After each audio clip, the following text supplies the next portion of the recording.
Hi, my name is Sandra Palomino. I'm Director of Historical Manuscripts here at Heritage Auction Galleries. I wanted to just share some thoughts about a few of the manuscripts we'll be featuring in our October auction. We've brought in on consignment an archive of Stand Watie papers, and the first thing you see on your screen here is an autograph letter signed by Stand Watie, dated April 15th, 1840.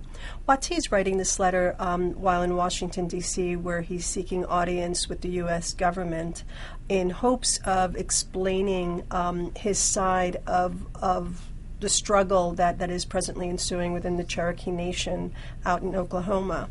The content of this letter is basically he is seeking to find amends for the debts owed by John Ross. All of these debts by Ross were incurred during the 1838 migration of the Cherokee from Georgia out to Oklahoma. And as we all know now, that migration, that forced migration, is now referred to as the Cherokee Trail of Tears.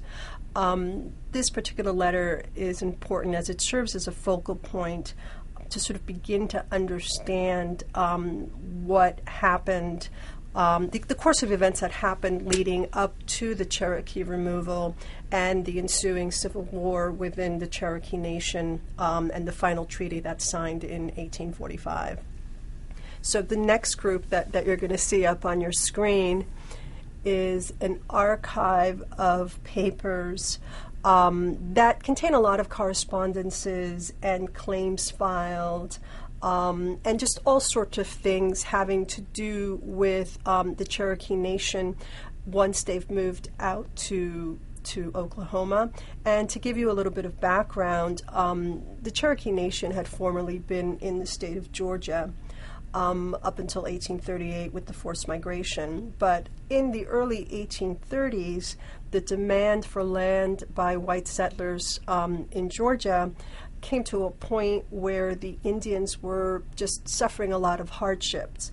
And Watie decided at that time that for the Cherokee Nation to be able to maintain their standard of living, the best thing, the only thing that they could do at this point was to just go out west into new lands where hopefully the white settlements would kind of leave them alone.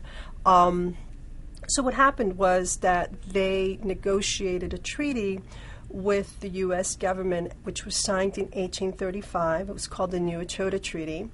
And that treaty gave them both money and land out in Oklahoma. And in return, the Cherokee agreed that they would leave the state of Georgia.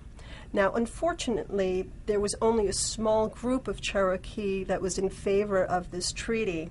And, of course, these were Watie's followers, and they were all pretty much gone out to Oklahoma by 1837. In 1838, the U.S. government showed up and said, hey, the rest of the Cherokee, the rest of you have to, make your way out to Oklahoma as quickly as possible. And John Ross came into service to help, to help maneuver this migration. And unfortunately, what people don't know and isn't really written about a whole lot is that once the Cherokee were settled out in Oklahoma, two factions grew. One was Stand Watie and his followers, who were already out in Oklahoma, who faced off against John Ross and his followers, who believed that they were forced out there. They just really did not want to be there. What ended up happening was that a lot of Watie and his family and supporters were being murdered. Their property was being destroyed. And it's very difficult to sort of discern what was going on because there just hasn't been a lot of scholarship done around it. So this archive really gives you a lot of primary source data to sort of begin to understand some of the events that were going on. all of these papers were kept in the Watie family and eventually ended up with a Mrs. O.A. Cox.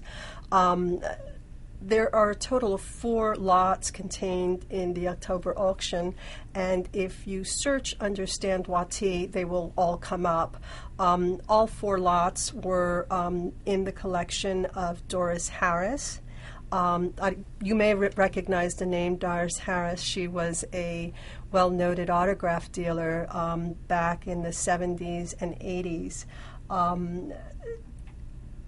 Probably to me one of the most curious letters that you're going to find in here is a 20th century letter authored by Gaster Lytton, who's one of the co-authors of Cherokee Cavalier.